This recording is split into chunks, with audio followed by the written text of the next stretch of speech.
এবার যে খবরের দিকে নজর রাখব অধীর রঞ্জন চৌধুরীর প্রেস কনফারেন্সের দিকে। তিনি তিনার বক্তব্যে বললেন, আর্টিকেল 326 ভোট দেওয়ার অধিকার এবং অ্যাক্ট 5051 ভোট দেওয়ার অধিকার এবং নির্বাচন কমিশন তার কাজ করার অধিকার। আমি ভোটার তালিকায় যদি ভুল থাকে দায়ী রাজ্য সরকার এবং নির্বাচন কমিশন। নির্বাচন কমিশন ও রাজ্য সরকারের আধিকারিক ও বিএলওরা তারা তাদের দায়িত্ব পালন করল না। তার জন্য আমরা অর্থাৎ সাধারণ ভোটাররা আজ আতঙ্কের শিকার হচ্ছে। যতদিন না ভোটার তালিকা সংশোধন হচ্ছে ততদিন নির্বাচন যেন না হয় দাবি জানালেন কংগ্রেস নেতা অধীর রঞ্জন চৌধুরী।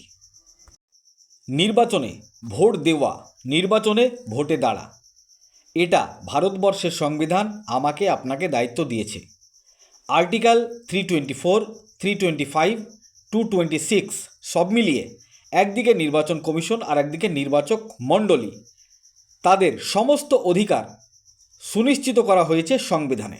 সেই জায়গায় দাঁড়িয়ে অবাধ নির্বাচন যদি করতে হয় তাহলে ত্রুটিহীন ভোটার তালিকা দরকার। মন্তব্য কংগ্রেস নেতা অধীর রঞ্জন চৌধুরী। পাশাপাশি তিনি আরও বলেন, রাজ্য সরকারের উদ্দেশ্যে তিনি বলেন, রাজ্য সরকারকে এটা নিয়ে সুপ্রিম কোর্টে যাওয়া দরকার।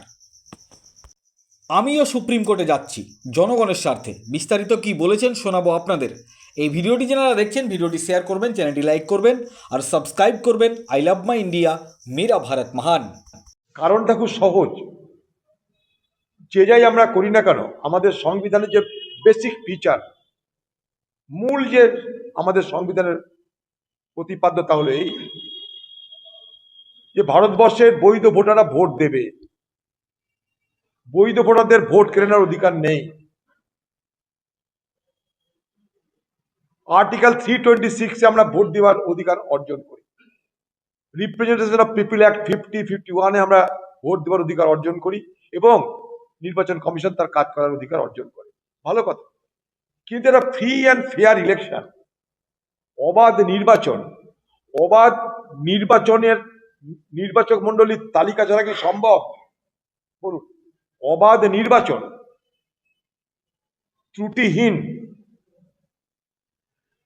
নির্বাচক মন্ডলী অর্থাৎ ভোটার যারা, তাদের তালিকা ছাড়া কি সম্ভব? এটা কি প্রশ্ন নয়?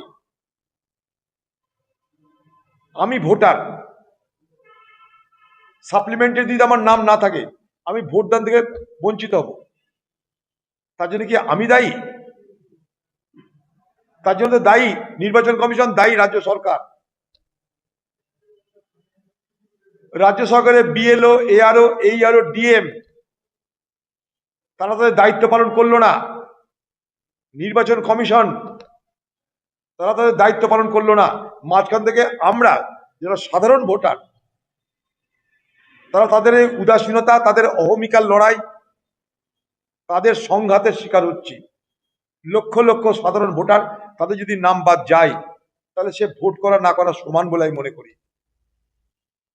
তাই যতক্ষণ পর্যন্ত না এই তালিকায় বৈধ ভোটারদের ভোট দেওয়ার নিশ্চিত হচ্ছে, আন্ডার অ্যাডজুডিকেশনের নামে, বিচারাধীনের নামে, ততদিন পর্যন্ত যেন ভোট না হয়, নির্বাচন না হয়, এটা আমার দাবি। বাংলার মুখ্যমন্ত্রীকে বলবো যে আপনি এই দাবি নিয়ে সুপ্রিম কোর্ট যান। আমি নিজে এই দাবি নিয়ে সুপ্রিম কোর্টে যাবার প্রস্তুতি শুরু করেছি। আমার মনে হয়েছে যে এটা আমার একটা সাংবিধানিক দায়িত্ব, নাগরিকের পালন করবার সুযোগ থেকে বঞ্চিত হচ্ছে সাধারণ মানুষ। ভোট, নির্বাচনে অংশগ্রহণ করা, নির্বাচনে ভোট দেওয়া, এটা ভারতবর্ষের সংবিধান আমাকে আপনাকে দায়িত্ব, অধিকার দিয়েছে। আর্টিকেল 324, 325, 326 সব মিলিয়ে একদিকে নির্বাচন কমিশন, একদিকে নির্বাচন মন্ডলী, তাদের নির্বাচক মন্ডলী, তাদের সমস্ত অধিকার সুনিশ্চিত করা আছে। সেই জায়গায় দাঁড়িয়ে ফ্রি অ্যান্ড ফেয়ার ইলেকশন, অবাধ নির্বাচন যদি করতে হয় তাহলে free and fair electoral role, অর্থাৎ অবাধ ত্রুটিহীন নির্বাচনে অংশগ্রহণ করবার ভোটার তালিকা আমার দরকার। আমি তাই মনে করি।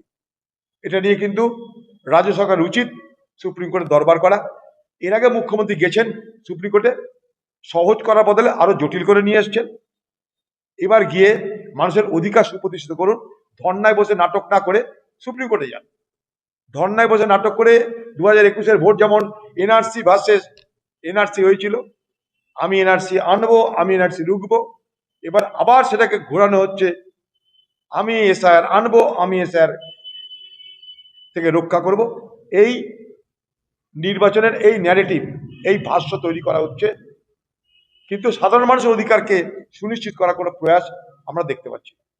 আপনি কি আদালতে যাবেন? হ্যাঁ। ভোটার আছে তাদের নাম যতদিন সহজ করে একদমই তাই, ততদিন পর্যন্ত এটা উচিত।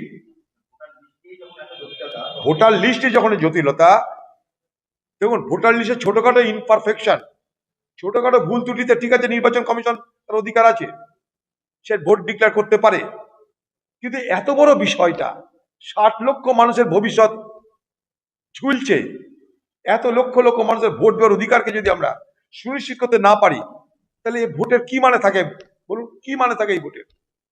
আমি সেটাই বলতে চাইছি, নির্বাচনে অংশগ্রহণ করা সাংবিধানিক অধিকার আমার একটা স্ট্যাটুটরি রাইট। সংবিধান আমাকে অধিকার দিয়েছে, সংবিধান যেমন নির্বাচন কমিশনকে অধিকার দিয়েছে ভোট পরিচালনা করার, তেমনি যারা নির্বাচক মন্ডলী অর্থাৎ আমরা যারা ভোটার তাদের অধিকার আছে সেই নির্বাচনে অংশগ্রহণ করার, যেটাকে আমরা বলি ইউনিভার্সাল অ্যাডাল্ট ফ্র্যাঞ্চাইজে। এটা ভারতবর্ষের স্বাধীনতার জন্য আমরা পেয়েছি। রাজীব গান্ধী 18 বছরের বাচ্চাদের জন্য ভোট দেওয়ার অধিকার সুনিশ্চিত করেছে, কিন্তু তারা যদি সব বাদ চলে যায় তাহলে আমাদের ভোট দেওয়া না দেওয়া সমান, কি মানে আছে এটা? অতএব ধর্ণা না করে, নাটক না করে, গুলতানি না করে সেটা সুপ্রিম কোর্ট যান। কোটি কোটি টাকা চোর বাটপার দিনে খরচ হচ্ছে, মানুষের ভোট দেওয়ার অধিকারকে সুনিশ্চিত করার জন্য কোটি কোটি টাকা খরচা করুন সুপ্রিম কোর্টে গিয়ে। বাংলার মুখ্যমন্ত্রী বলে আপনি দিল্লি যান, সুপ্রিম কোর্টে হস্তক্ষেপ দাবি করুন। আমি আমার ক্ষমতা নাই, ছোটখাটো ক্ষমতা নাই, ছোটখাটো ক্ষমতায় চেষ্টা করছি। আমি তো বড় লইয়া দিতে পারবো না, আমার তো লক্ষ লক্ষ কোটি কোটি টাকা নেই, কিন্তু আমি চেষ্টা করছি তার মধ্যেও। আমি তো সরকার নই। ভোটার লিস্ট নিয়ে যখন এত জটিল